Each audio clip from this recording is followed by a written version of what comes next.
Hey everyone, it is Monday, everybody's favorite day, I know. I am so excited because we just started week 3 of our 80-day obsession journey. Many of you may have been following and maybe you have not, but what we're doing is something that's absolutely revolutionary.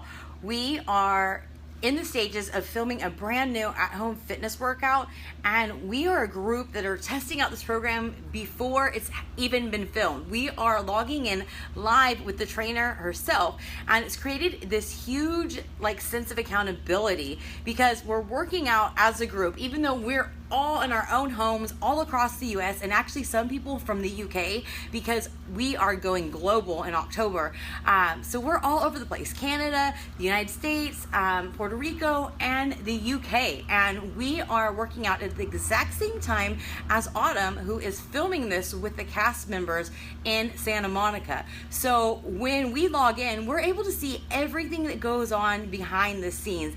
And let me tell you, it was a Monday for them, and it's been completely amazing to see what goes on behind the scenes. So many people look at just life in general. Social media is really big on allowing people to only show the highlight reels, and that's why so many people get discouraged, is because they think that they have this idea that everything's perfect. And that's what I've loved about being part of this, is we get to see what's going on behind the scenes, that nothing happens perfect right away, and there's little mistakes, there's everybody's laughing about it, and so that makes this feel like a really human experience from our side. And so that's something that I know you'll enjoy once this program rolls out. But one thing that I have realized over the course of 5.5 years is that we condition ourselves. So when I got started on this journey, I turned to at-home fitness because I was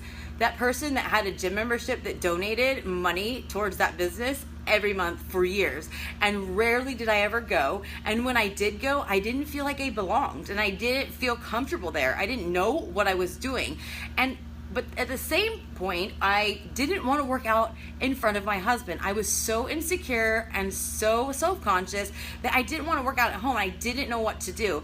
It was an unfortunate thing in some ways, being as a family being apart. But when my husband went to work out of town 2 hours away, it gave me the ability to try something different. I knew I couldn't get to the gym because I lived out in the country and I had 3 kids, and it was impossible at that moment for me to drive to town early in the morning, work out, come home, get the kids, get to work. It was just too crazy. So when I found an at-home fitness solution, I didn't actually think it was going to work, because anything I had tried hadn't worked. However, I hadn't tried that much. I tried diet pills and something like Curves and Slim Fast, but I really hadn't tried everything that it really takes to get healthy and fit at the same time. And when I started working out at home, I was doing 60 to 90 minute workouts. And before that, I told myself that I couldn't do it. I honestly didn't even think I was going to get through that first workout. And then I did. I got through the first workout, and then I got through the first week, and then I got through the first 2 weeks. And then people started asking me about fitness, which was just absolutely insane, because 2 weeks before that, I felt like I was a failure and I could never get results. And my self-confidence completely changed. And I realized that I could do anything I set my mind to it. But then as the years have gone by, I started conditioning myself, like, oh, I can only work out at this time. I have to wait this amount of time before I eat. I need to have it this temperature. All these variables that I started putting these conditions on my abilities, when in the beginning I didn't have that. And when I was in the Shift Shop test group, which was in May of this year, I was traveling. I was in Orlando. I was at a business conference of Dave Ramsey's. It's called Entre Leadership. And those nights while I was traveling, I was getting maybe 4 or 5 hours of sleep. My coach from Miami was there as well, and we were in the test group, as well as several other people that were with us. And the crazy thing is, in order for us to get the workout done and to make it to the business seminar every day, we were having to get up at like 5 5:30, 6 o'clock in the morning. And there was one day that we couldn't work out in the gym because it was too packed. So we worked out outside. So I worked out in like the humid, I mean, it's like Texas weather, but the humid Florida weather on 4 or 5 hours of sleep out on concrete at 6 o'clock in the morning. And at that point, I realized I'm like, I can do anything. At what point did I think that I couldn't? Because when your back is against the wall and that's all you can do, then you do it. So many people put up all these, they tell themselves stories of things they can and can't do. I used to always say that like I sucked at meal planning. I couldn't create meal plans for the people that I help because I never did it myself. Well, this program is actually about time nutrition. So we eat at certain points of the day. It's all set out. It's just, I can tell you what I'm eating based on my goals and my weight and everything, but for each person it's different. But basically, we eat at a certain window before our workouts and then after our workouts, depending on if we're using our performance line supplements that really help restore and repair your muscles. And but since that, there's so much timing in that, I've had to meal plan. And I realized I could do it. And I was talking to my friend the other day about, I was like, wow, I've done my own meal planning for 2 whole weeks. And she was like, she said exactly what I said before. She's like, that's hard. I could never do that. And I said, you know what though? If you were here in my spot, you would be doing it because you had no choice. And I'm seeing that. And then that's helped me give me discipline as far as time, working out at a certain time, eating at a certain time. Every day has given me a system. It's given me structure. And then certain things like this has helped me become a better coach. And I realized that I had made excuses for myself that I can't do this, I can't do that. There just never was necessarily a need to do it. And now I realize that I can. And I realized this even more on Saturday. So what's happening, like I was saying, is that Autumn and the cast members are working out every day in California at 8 to 9 Pacific, well, hold on, not 8. 9:30 to 10:30 Pacific Standard Time, and it's 11:30 to 12:30 here in Texas that I'm working out. But obviously, they deserve a weekend off, so they filmed everything so that they had their weekends off. So on Saturdays, we just log in, and we have been able to log in at whenever we want on Saturday, because obviously on Saturdays people have plans with their families, they're traveling, they're doing this or that. So I realized on Saturday, even though this whole time we've been working out 11:30 to 12:30 my time, people were working out all over, their, wherever they're at, and we don't actually see one another necessarily, but there was this accountability to show up. Once it was actually pre-recorded, I started thinking like, I could just push pause, and wow, and then it just dawned on me, I'm like, I've conditioned myself, like when people are there with me, I can do it. And then all of a sudden now I'm convincing myself, because I know that there's an outlet, that I was going to take the easy route. And so these are the things that I hear all the time. People say, I can't do what you're doing. I can't do this. I can't do this. I can't do that. Well, first of all, whenever you tell yourself you can't, guess what? You can't, because once you've told yourself that you can't, you're never going to take the steps that you would need to actually do it.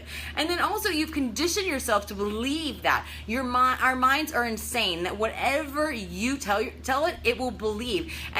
And that is so, it is so truthful, because I know whenever you hang out with certain people and you're around them long enough, you start to adapt and adopt their thinking. And so these are the things that, people say, I don't have the motivation. And I posted the other day, like, if you want motivation, get the hell away from people who don't have motivation. That's usually your biggest problem, is you're surrounded by people who aren't motivated. And, this is the thing, is like, stop conditioning yourself to tell yourself that you can't, because here's the thing is, when you tell yourself that you can't do something, it's going to transcend to other parts of your life that you don't even realize. The negative thinking, the failure mentality, the fear of success, the fear of failure, all of these things and they're also, the biggest thing is, if you're a parent, your children are picking up on that, and it all goes around your family. I've talked a lot lately about stress and about how it affects you.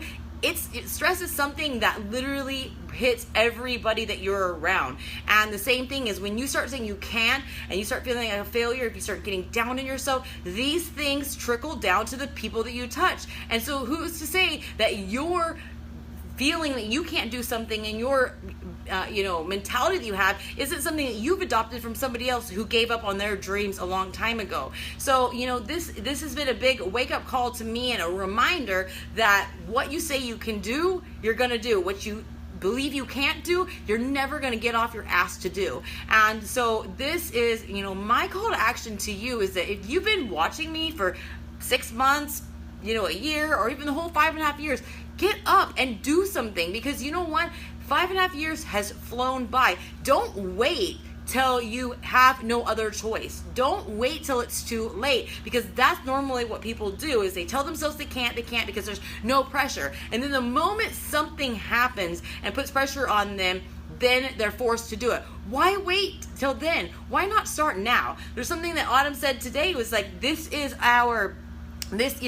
what we're doing is like exercise. All this is not a punishment. This is a gift to be able to do. I have 2 arms, 2 legs, and the ability to move my body, and a voice to share with people, to let them know that they can do it. And she said something today about how all day long we're busy taking care of people, especially if you're a mom. I know what it's like. You put yourself last, and if you're a mom, you do everything for your spouse, your kids, and anybody else you can, because you have that motherly instinct, and you usually forget about yourself, thinking that that's the right thing to do because society says that, because you feel like you have to be a perfect mom. But you know what? Working out and taking care of myself is the greatest gift to myself and to my family. And that's, the one thing Autumn said is like, take this hour for you, because you've been spending the rest of your day taking care of somebody else. Take care of yourself. So that's my message to you. Anybody who's neglecting themselves, men, women, moms, dads, take time for yourself. What's an hour out of your day? Trust me, you're spending an hour wasting it on something, I know, throughout the day that you could be doing something like working out, eating better, and that's refreshing your mind. Those are the things that are going to have a positive impact on your life, and that you're going to remember, and that you're not going to regret. I'm a Netflix junkie, and I love to binge watch stuff, but you know what? At the end of a season of something, I don't feel like I can go set the world on fire. I don't feel like I could go, run a marathon. I don't feel like a great example to my kids. I don't feel like a badass bitch. But when I work out, I feel that way. So, learn about balance, because, you can sit and watch Netflix, you can binge, you can go hang out with friends, you can do that, but why not at the same time do something that's really going to positively impact you, your family, and your future? So anyways, today's week 3, day 1 of 80-day obsession. I am down 3 pounds and 7.5 inches, and what the crazy thing is that I was on a meal plan where I felt really hungry at the end of the day. The calculations showed that I should have been on a lower meal plan, but I knew that the higher one was for me. And then after about 9-10 days, I just didn't feel that it was right for me. And I listened to my body. I spoke to my coach, and we talked about it, so I bumped it up a bracket. So on Friday, Saturday, and Sunday, I've been following the higher calorie bracket, actually 2 calorie brackets up based on what I should be on, and that's when I lost 1.5 pounds, because I have a lot of muscle, my metabolism's high, and so that's the one thing about our programs is great, is there is a baseline, but everybody's different, and you have to listen to your body, and that's why having a coach and somebody to talk to can help you figure out what is best for you and come up with a plan. So many people think, oh, I can just do it on my own, and that's great if you feel that you can. I'm happy for anyone who's done it on their own, but you don't have to do it alone. We weren't designed to do anything alone. We are people. We were, human beings that are meant to be with other people. And when you're trying to do something difficult, it is so important to surround yourself with people who are wanting and doing the same thing and understand your struggle and want to see you succeed, because there are too many people out in the world who don't care if you succeed, but I am not one of them.